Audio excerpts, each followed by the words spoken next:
Welcome to The Unspoken, a platform for the advocacy on health and social issues in their comfortable conversations using people's personal stories. Today we are going to speak about journey to fatherhood. And joining us in this set is a first-time father, Henry Owoko.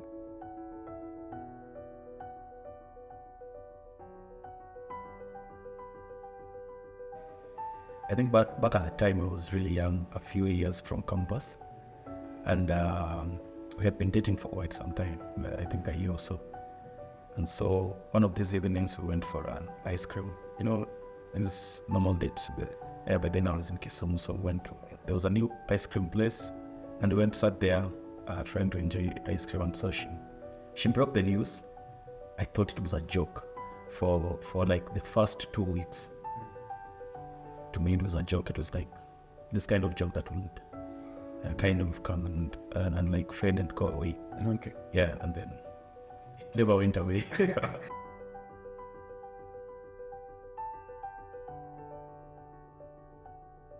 So we went out for an ice cream. We used to work together. And then one of these fine days after work, we went to this ice cream place and we were sitting down talking about, I can't remember, we were like talking about random stuff that partners talk about. And then she was like, by the way, I missed my peas. And then I was like, so what does that mean? And then she was like, it's kind of that I'm pregnant. And then I was like, are you sure? She was, and I bet by the time she was telling me, she had already tested. But then for me, it really didn't down on me immediately. I think it took, I'd say 2 weeks before I got to really understand that, okay, this was now really happening. So I think for me it was more, not on the time that she said she was pregnant, but rather the space, the duration when from the time she said that she could be pregnant to the time that now I realized, okay, she really is pregnant. This isn't a joke. This is not going anywhere. And so it was kind of, you know how you get to accept, you get to accept things. Yeah.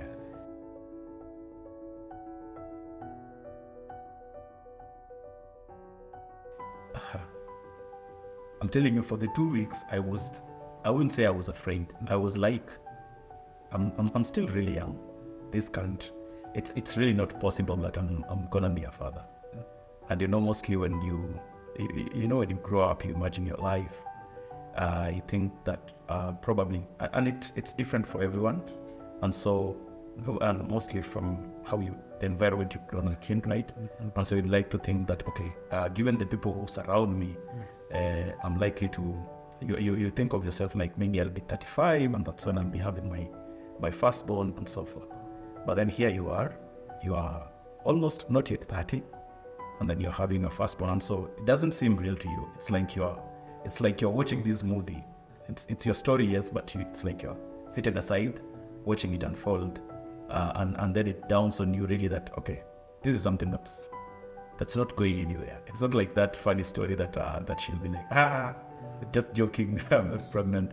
Yeah. So for me, it wasn't like that it's a shock. For me, it was like, it's Shafika iko hapa.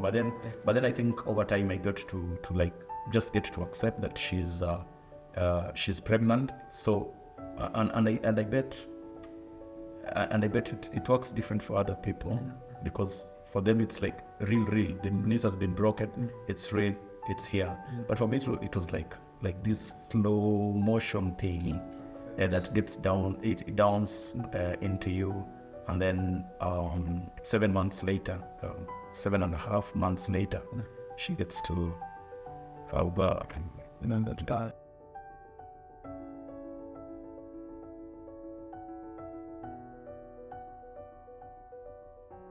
You know, my firstborn was a very early preterm at 7 months. That was about 28 weeks, and nobody thought that she was gonna survive.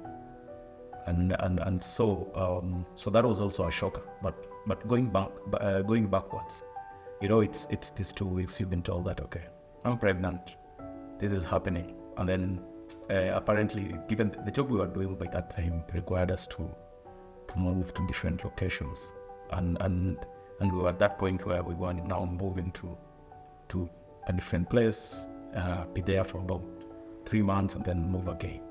And so when we were moving, so wherever we were staying by then, we were staying separately. And so when we moved, so we said, okay, let's move in together so that this is easier on both of us. And we sure did. We moved in together and stayed there for, so that was, so we did the 3 months, and then after about 3 or 4 months, I think we moved, and then we moved in together. And so, and you know, when you move in together, you are with her here every day, you get to realize that, okay, this is happening, we have to prepare for it. But then unfortunately for me, there was never, I know for everyone, there's never enough time to prepare. And so for us, we move in, we do the 3 months, and then we're working. So one day I get sent to work, to visit one of the government offices. And it's like 2 hours drive from our offices, right? And so I go there, and we used to work together, we used to share office. And so when I'm there, our manager, so we used to share the same manager. Our manager calls me and he's like, Henry, how are things going there? So he called me at least 3 times. And then I didn't pick up because I was talking to those government guys, getting permits and so forth. And then when I was done, I called him back. And it's unlike him to call you more than 3 times. He used to call us only once and then expect us to return the call. And then I'm like, hey, mister, hey, I've seen several of your missed calls. And then he's like, how are things? I'm like, no, things are good. And I was, actually it was weird for me because he's never followed up on me. He's always like, Henry, go do your thing. You give us the report back in the evening. And so when I saw the missed call, calling back, he's asking me, how are things? How far is that place? How did those people get to accommodate you? I'm like, okay, it sounded a little off. And then he breaks the news. He tells me, okay, your wife, let's call her G, because that's what everyone calls her. Yeah. He's like, G started spotting at work. And so we called an ambulance and took her to a nearby, we escorted her to a nearby hospital to get checked. And then I'm like, okay. And then he's like, the sooner once you're done, once you feel like you're ready to move, you can just start moving.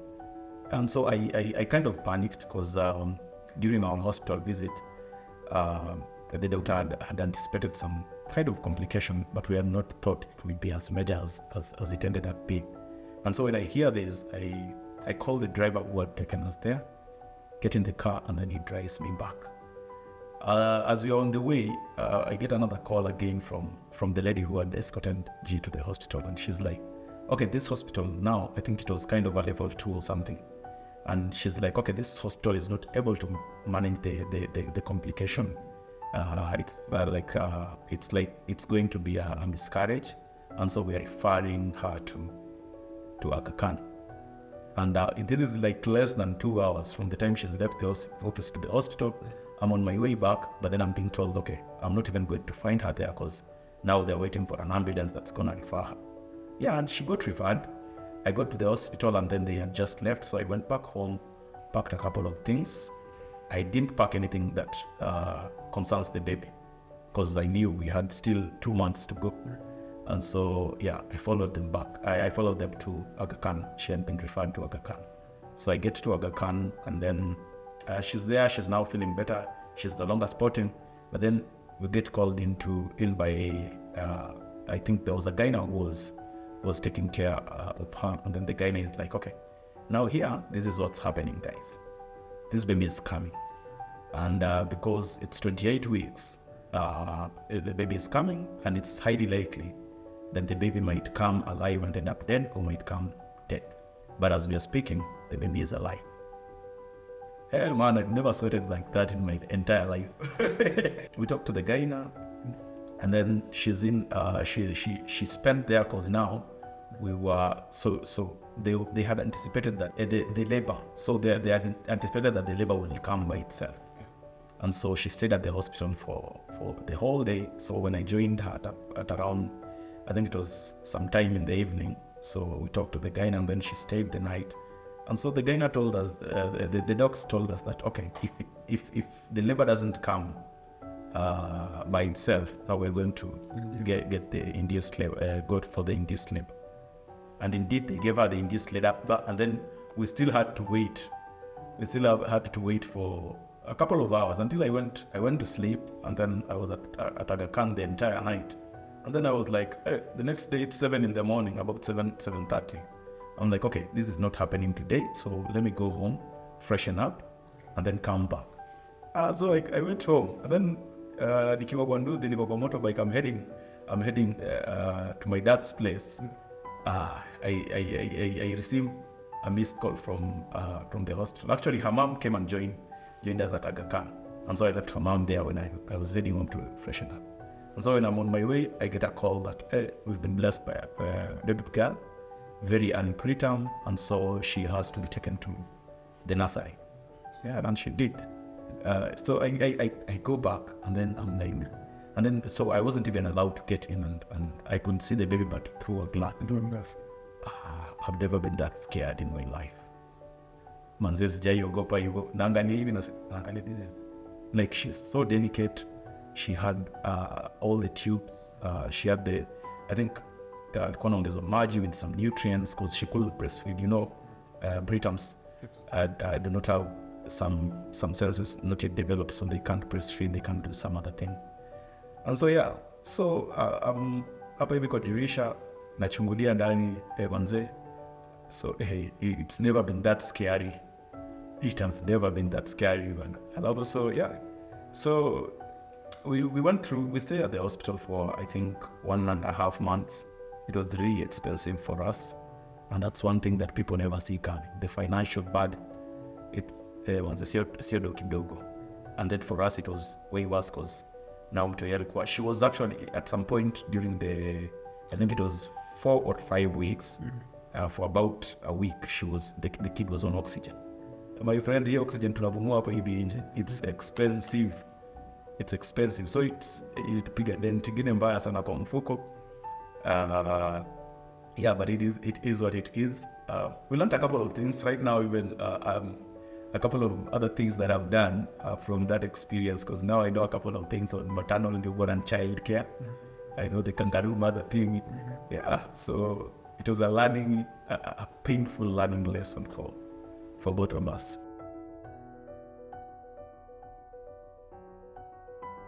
So I think for the earlier days, we spent I think the first month and I think 2 or 1 week, I can't remember correct, at the hospital, and then we got discharged, went back home. But then the night when we got discharged, give it to Nafika home, we got there very late, and it was really cold. Your place to stay, and then the baby had trouble breathing, and we had to get a cab and go back to the hospital on the next day. Hey, and then tukasema now we are not going back there. Yeah, so we left the next time. So she came, the child, we go back to the hospital and then tunatoka. But now we end up at my father's place because we thought that's closer to Aga Khan and everything. So we stayed there. I was lucky because I think my sis was there. There were a couple of other people in the house with us, and so I think the support was there. But then there was that fear that this is a preterm, and nobody knows how to handle that. Even mothers who've had multiple kids, who have all these lots of experience, are really afraid. But then over time you get to see mtoto anakula, the weight inakuja up to normal weight, and then now people are more like really openly handling her, and and I think that's what brings out the protective mode in someone. Then they realize hata kama ulikuwa msewa manze hapa vitu zinaribika, unasema no, I don't want confrontation. Manze, you just find yourself defending them, just like that natural instinct comes kicks in. So yeah, so I think that was so ours was more of your journey ya hosi. The scary bit of it all in kwa she was an early preterm. I think even the doctors didn't think the kid would make it, but then the only hope we got, I think one of the docs, I can't remember her name, one of the docs came and told us, I know everyone is telling you that early preterms under 30 weeks are highly likely not to survive.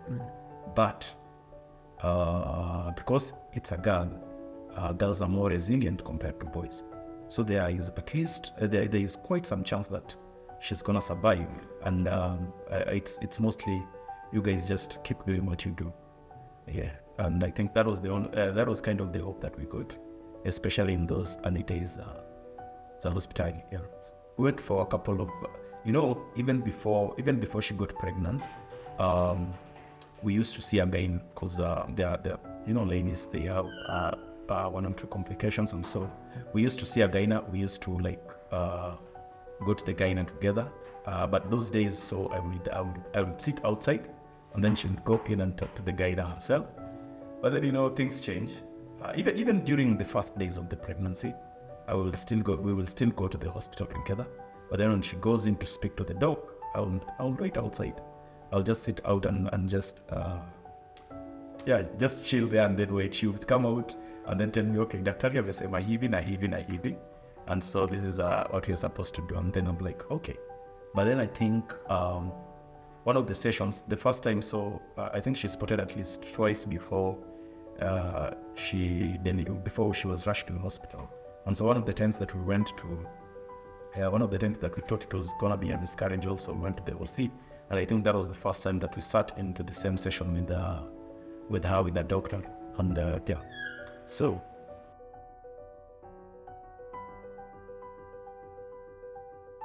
I would say it's never easy. You have to do those late nights, and I'm telling you, you have to go to work tomorrow morning, right? So imagine, think about it. Madam amekuwa na umtoi, so this is the point we've left the OC. Sindio, so we are told. So madam amekuwa na mtoi throughout the day. Umetoka job, umechoka ndio. But then unacheki mtoi saa zingine analia. Nyinyi wote hamna clue. You don't know why this kid is crying. And you imagine you're told that she's been like that since 9 a.m. Sindio. And then it's at 9, it's at 11 p.m. usiku. Mtoi alidozi kiasi akaamka tena akaanza kulia. And then now, one day you have to step in now, because the mom now was sleep deprived, and when you become sleep deprived, you're tired, patients feeling and run out.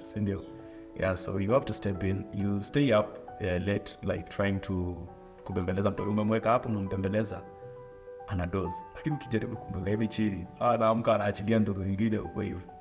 And this affects you, because tomorrow morning you also sleep deprived, but then paternity leave iliisha, you have to go back to work. And so unaenda job kama you're in a really bad mood, you don't know why, you are really irritable. And so it was never easy, especially the late nights. And then the fact that given that she was a preterm, she had developed by the time tulitoka hosi, but alikuwa na cup feed, she still couldn't breastfeed directly. So my wife would express, and then to the bottom cup feed with these little cups from the OC, and it's a tedious job to do that. I even think that breastfeeding isn't. I learned that breastfeeding, it's not an issue of yet. It's not an easy job, and so kind of we did not agree, but kind of it became like a habit that jioni hivi hiyo cup feeding ya jioni ilikuwa stress yangu, alafu cup feeding ya mchana most of the day alikuwa na spend hapo hivyo na mtoi. And then the interesting one that I almost even forgot about, when we got out of OC, went and then came back to hospitali.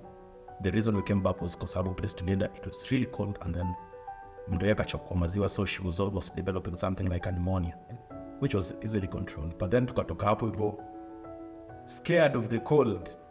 And so the place tulienda where my dad used to stay, it was still it's a hot place, a very warm place. Bado tulikuwa tunatafuta shawls zote tunamfunika. And you know what this does? Ndio anaanza kuwa na heat rash. But we ended up saying that manze heat rash is better than pneumonia. So yeah.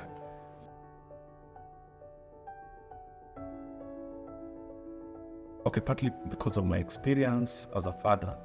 By then I'm a father of 2 now. But partly because of my experience, but mostly because of one of the studies that I've been involved in. That while pregnancy can really affect the mother, it can also really affect the father. You might end up being like, hadi baadaye ukiangalia uone the way you behaved, unajiuliza, that's not really me. Because it really affects you the way surrounding you. So I think we get to be aware that, okay, it's a stressful experience. However much you might be prepared of it, it comes with it affects you in some way. I'd like to think hormonally, but I don't really know. But it affects you in some way. But I think the most important thing is to be conscious of this. That you're conscious that it's going to stress you in one way or the other. It might be too much or just too little, but the fact that you recognize evil, at least you might be able at some point to catch yourself and say, okay, now I'm acting up because probably I'm stressed. I need to modify my behavior. Yeah, and I think it's really important that you're aware of that. Things that are predictable. One thing I tell any first-time father or first-time anything, things are predictable. Nobody really knows. We are just winging it until we get it as we go by.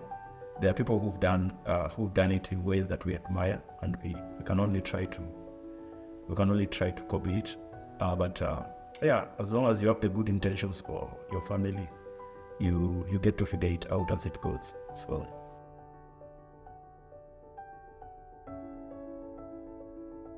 My firstborn is now going 6 years old, and that's quite a journey.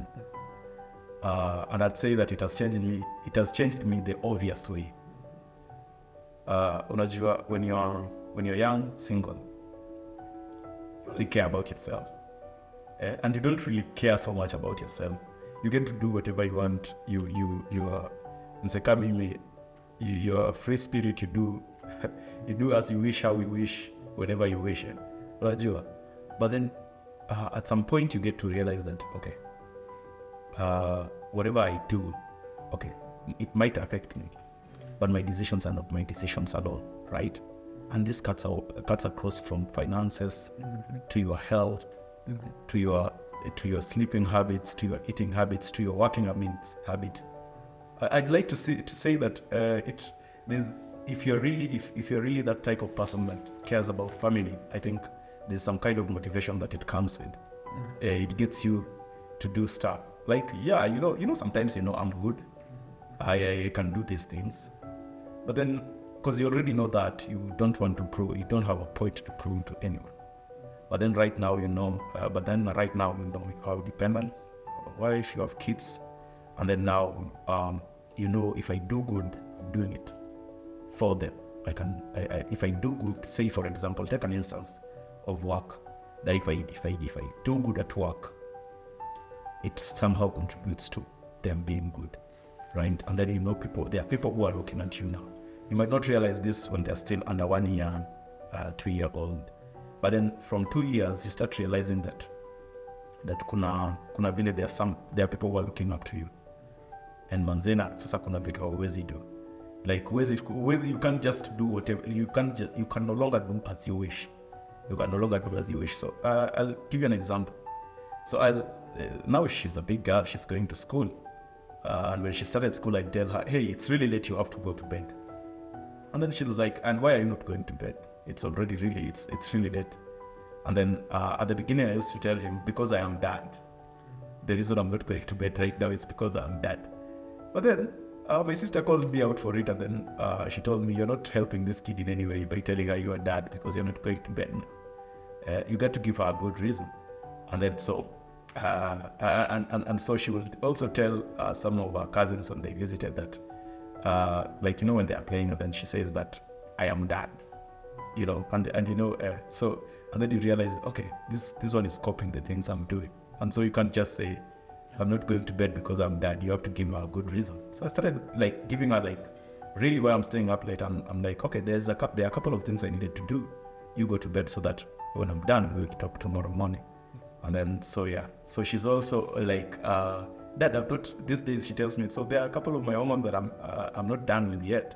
So can I stay up with you and then go to bed when you go to bed? And then I'm like, no, you have to go to bed because you have to wake up early tomorrow and to go to school with them. Now, so it somehow it really modifies your behavior, and you start being really reflective of the things you do as a person. I normally avoid talking about other people's experiences. I will definitely get her on at times one day you talk to her. But I think just like me, it was something like we got to adapt over time. I wouldn't say that either of us was ready. I wouldn't say that we prepared even. People say at you have 9 months to prepare. We only had 7, and we did what we could do. We bought some stuff that we were sharing, bought some blue stuff, thinking that it was gonna be a boy. Later realized after some CT scan that it's gonna be a girl, and then bought some other pink stuff. And so I'd say I'd like to think that her experience was kind of like mine, but I think it's best that she speaks about her own experience rather than I mansplain her experience.